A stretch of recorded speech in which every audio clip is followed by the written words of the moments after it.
If you're a person who doesn't have to work from home, health experts are saying to come in with a clean mindset right when you walk through the door. Barb was standing inside her kitchen when the wind started howling outside. A few minutes later, the roof was in her backyard. Now, if you aren't a fan of frying your turkey, Fargo Fire says the safest way to cook it is to bake it in the oven. The space inside will make sure the heat stays on the meat. This sign just west of the neighborhood details what it was supposed to be like, with mostly just single-family housing.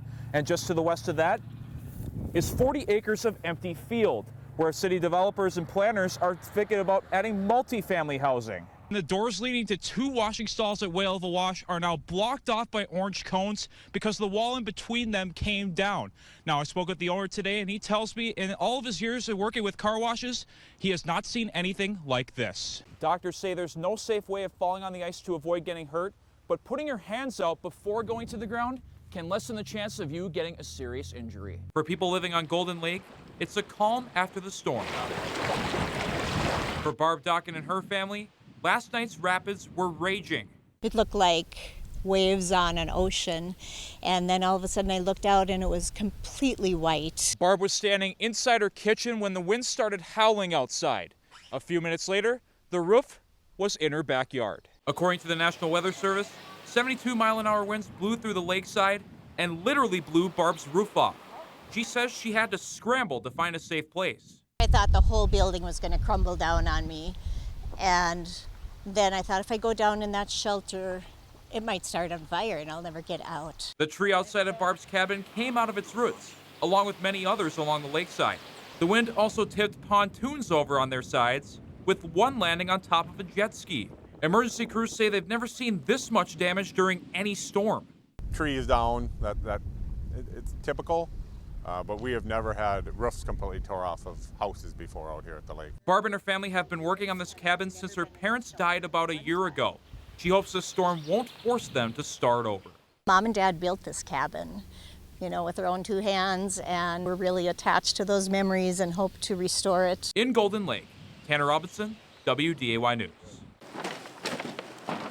Bags and boxes filled up many carts and were rolled into Sanford Hospital as the Nelsons came with a special Christmas delivery. This Christmas hits home for the Nelson family as it will be the first without their son, Keaton. The gifts they're sharing will make the days of more than 30 children who can't make it home for the holidays. It makes us feel very good, for the people that need it, because that's what he would want. I mean, he's in a better place. He can breathe better. Is that everything? That's everything. Fargo firefighters also came by to help, a yearly tradition since 1999. They say this year is made extra special by Keaton's story. Really pulls at the heartstrings, and it's really something for a child to want to do that. It's really important that this can take place in his name. Back when he was 9, Keaton had a wish granted. Merry Christmas! Playing Santa Claus and giving presents to children in the hospital. Merry Christmas. Today, Merry Christmas. Father Jason and Mother Kristen honored that wish again. Merry Christmas. Thank you. Merry Christmas. Yeah. We've been in the situation where we've been in the hospital on Christmases and birthdays, and it's not fun. So if you can get a little gift, that helps out. Giving gifts for a boy who had a giving heart. I believe he's here in spirit right now, without a doubt. Tanner Robinson, WDAY News. Many pictures captured the moment when Bethel Lutheran Church in Battle Lake caught fire as one of the spires lit up the evening sky. On a warm and windy Sunday morning, the remains of the church stand atop the hill, overlooking members of the community. Good morning, everybody. Pastor Todd Hilden hasn't led a service here for nearly 3 months, but losing the church overnight led to a gain of community support.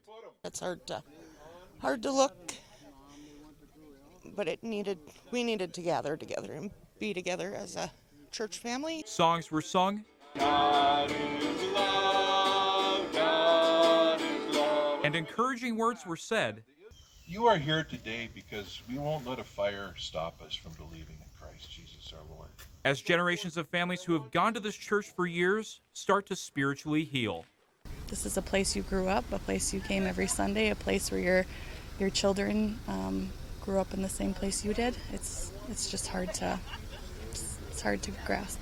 As people took a look at the damage both inside and outside, it reminded them of the memories they had in the more than century-old church. To look at it and know that it's the end of a historic building, but it could be the beginning of a new era for this country church. Even though it may take a while to rebuild from the ground up, We're not going to let a fire destroy us, are we? church members are staying hopeful about pushing past this tragedy. A lot of memories, but we know that we the people are the church, so we'll be okay. A church in the country looking to rise from the ashes. All these things shall be added unto you. From Battle Lake, Tanner Robinson, WDAY News. Alleluia.